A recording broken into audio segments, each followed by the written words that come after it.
Hi, I'm Kelly LeValley Hunt. I'm the VP of Sales at BlockApps. So BlockApps is a blockchain company based here in New York. We have a platform, a blockchain platform, and we advise and consult on building blockchain applications across the enterprise.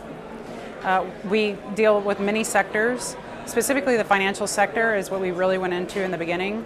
Now we're starting to see a lot of traction in the energy sector, the supply chain dependent organizations, and also media and the aviation industry.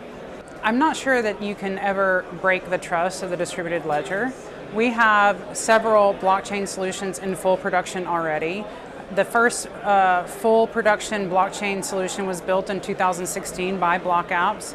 BlockApps was incubated out of Consensus. Joe Lubin founded Consensus, and Joe Lubin actually co-wrote the Ethereum code with Vitalik Buterin. I'm seeing about 50% of inquiries daily. I speak to 5 different organizations on a daily basis. I'm fairly busy, and even sometimes on the weekend. I meet with organizations that are very interested in building applications across their enterprise, and also startup organizations. So yes, we're already seeing that now. Across many different sectors, and predominantly in the financial sector, that's where the money is typically, but also in leads, heads of innovation is they're looking at blockchain technology and implementing blockchain technology. So we're actually seeing it across many different sectors across the enterprise already being built. So in 2014, I started to become very interested in the mining of Bitcoin, and since then, many cryptocurrencies have become relevant in our world. There's over 2,500 cryptocurrencies now, Bitcoin being the highest value and asset value, and Ethereum and Bitcoin Cash also being close seconds.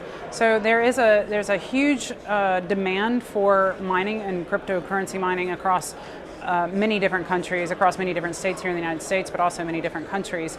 And let me take it back out of the data center. Let's take it to the energy sector. The demand for the power is real.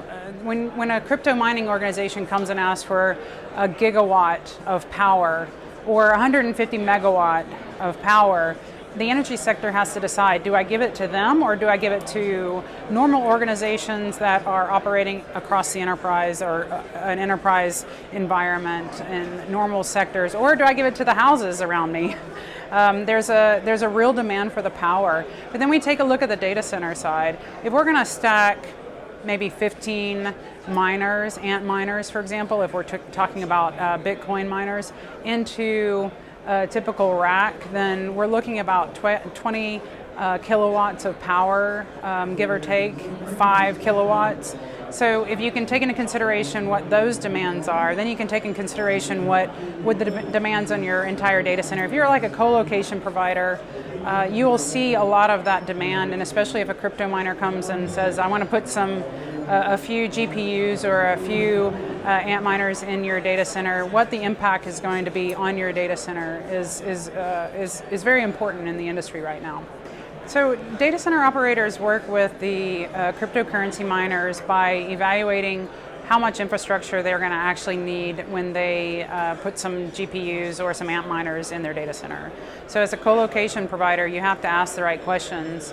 You have to ask, do you have GPUs? Do you have ant miners? Do you have ASICs? What's running? What's your objectives? Also, I would ask, from a co-location provider, I would ask for a heavy deposit up front. Sometimes those GPUs get burnt out, sometimes the ant miners get burnt out, and so it has a big effect on the overall margin for the miners.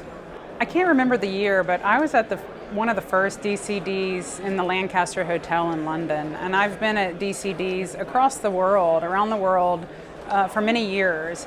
It's a great wealth of information. You have an amazing community in the data center space. So I'm very much in sync with the data center industry. I've worked for a few data center supply organizations, and I see a great need for the knowledge that Data Center Dynamics actually offers.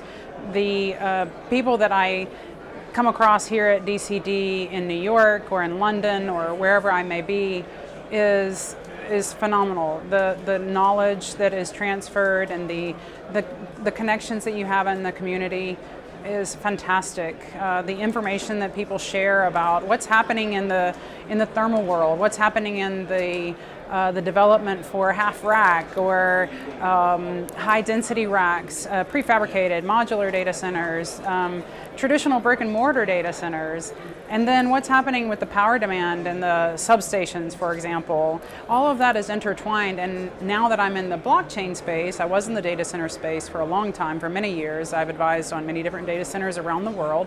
Now that I'm in the blockchain space, I see data centers as very relevant, and especially with the latency issues that we will find when people actually start to implement blockchain at full scale across the enterprise.